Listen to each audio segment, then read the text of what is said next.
দেখুন, প্রত্যেকটা মানুষ যারা রয়েছে এই পৃথিবীতে, তাদের মধ্যে একটা বড় সুন্দর ক্ষমতা রয়েছে, বড় সুন্দর ক্যাপাসিটি।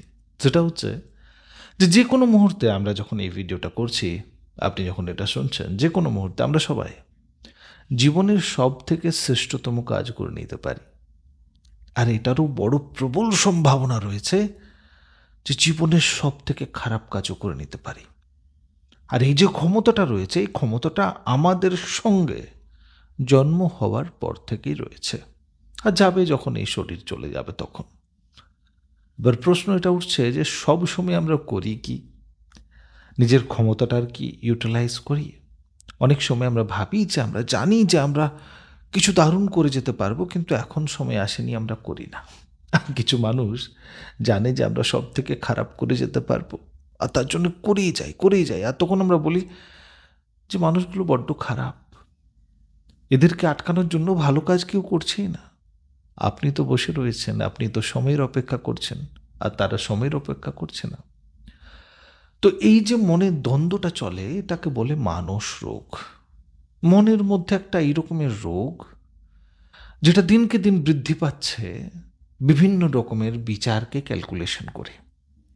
এই বিচারের মধ্যে রয়েছে ঘৃণা, হিংসা, দ্বেষ, রাগ, ক্রোধ, বিভিন্ন রকমের এই রকমের মানসিক বৃত্তি, যেগুলো শুধু আপনাকে নিজের যে আসল লক্ষ্য, যেটা আপনাকে সৎ পথে নিয়ে যাবে, সেটার থেকে একটু সরিয়ে খারাপ পথের দিকে বেশি আকর্ষণ করে।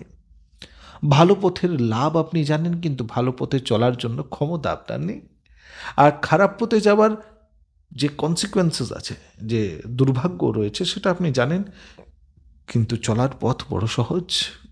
তার জন্য আপনি চলে যান যে দুটো পাই তো হাঁটছি, যখন চাইবো তখন রিটার্ন চলে আসবো, কিন্তু রিটার্ন আপনি আসতে পারেন না। একবার মানুষ গর্তে পড়ে গেলে সে নিজে তো উঠতে পারে না।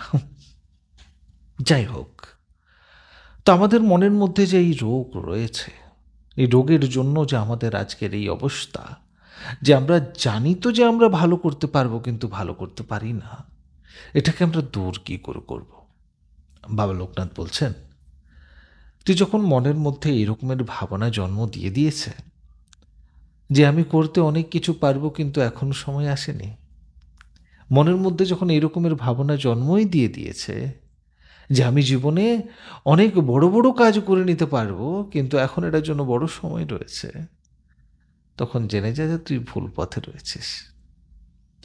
কারণ বাবা বলছেন যে অলসতা হচ্ছে তোর সৎ পথে যাওয়ার যে মার্গ রয়েছে, যেটা উন্নতির মার্গ, সেটার মধ্যে সব থেকে বড় বাধা। তোকে অলসতাকে ত্যাগ করতে হবে। বিভিন্ন রকমের সমস্যাতে যখন বাবা দেখেন নিজের ভক্তকে, তখন বলেন যে এই সমস্যাগুলো যেগুলো তুই আজকে দেখছিস, সেগুলো তোর জীবনে কখনো আসতোই না রে, এসেছে শুধু তোর অলসতার জন্য। তুই সেই সমস্যাগুলোকে আসতে দিয়েছিস, তোর অন্তরে ঘর করতে দিয়েছিস, আজকে সেটা বিকরাল রূপ ধারণ করেছে, একটা বড় ব্যাধি সৃষ্টি করেছে। আর এই ব্যাধিটা যখন তুই দেখলি আর ঠিক হচ্ছে না, তখন তুই আমার কাছে এসেছিস।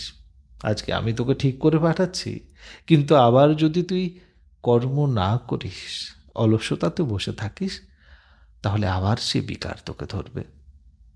এটা একটা নিরন্তর প্রসেস, নিরন্তর প্রক্রিয়া, যে আমরা জানি অনেক কিছু করার ক্ষমতা আমার রয়েছে, কিন্তু আমি করছি না যখন, তখন আমরা নিজেকে বিপদের মুখে নিয়ে যাচ্ছি।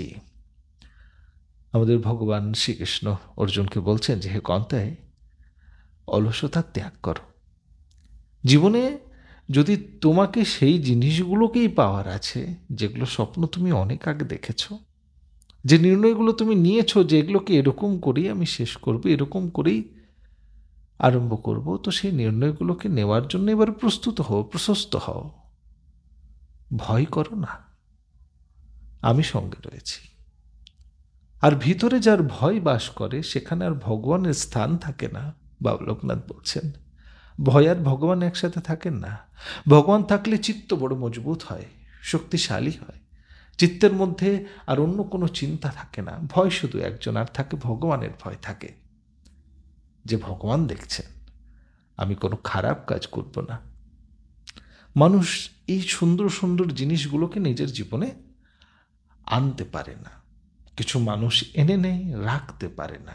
কিছু মানুষ রেখে নেয়, তার উপযোগিতা লাগাতে পারে না। আপনি এই 3 ধরনের মানুষের মধ্যেই পড়বেন না, আপনাকে উপযোগিতা লাগাতে হবে। এই ভিডিওটি কেমন লাগলো অবশ্যই জানাবেন। ভালো লাগলে কমেন্ট করবেন, শেয়ার করবেন, লাইক করবেন। আবার দেখা হচ্ছে একটা অন্য ভিডিওতে। জয় বাবা মঙ্গলকারী লোকনাথ ব্রহ্মচারী।